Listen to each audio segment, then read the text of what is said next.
15 August 1947 ला आपला भारत देश स्वतंत्र झाला.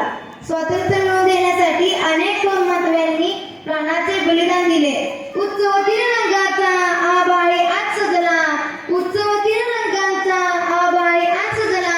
नतमस्तक मीच्या सर्वांसाठी ज्यांनी भारत देश घडविला, नतमस्तक मीच्या सर्वांसाठी ज्यांनी भारत देश घडविला.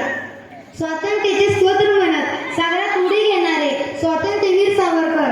तुम मुझे खून दो मैं तुम्हें आजाद दूंगा, तुम मुझे खून दो मैं तुम्हें आजाद दूंगा असे म्हणणारे नेताजी सुभाषचंद्र बोस. स्वराज्य हा माझा जन्मसिद्ध हक्क आहे आणि तो मी मिळवणारच असे म्हणणारे लोकमान्य टिळक.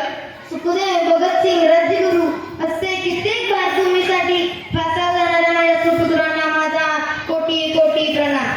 जाता जाता एवढेच बोलीन की एक को मार के तो हजार आएंगे, मेरे वतन के दीवाने बेशुमार आएंगे. और जब छाएगा इस वतन पर गुलामी का अंधेरा, तो हर नौजवान भगत सिंह का लेकर किरदार आएंगे. वतन मिटाने का दुश्मन के सर से भूत उतारेगा, जहाँ लाखों लोग मरने के लिए बेताब हो, वो वतन कैसे हारेगा. और आज का हिंदुस्तान साहब सीधे घर में घुसकर मारेगा. अगर इस मिट्टी और सोने में कोई एक चुनना पड़े तो ये मिट्टी हमारी होगी. बेशक दुनिया भर की दौलत तुम्हारी होगी.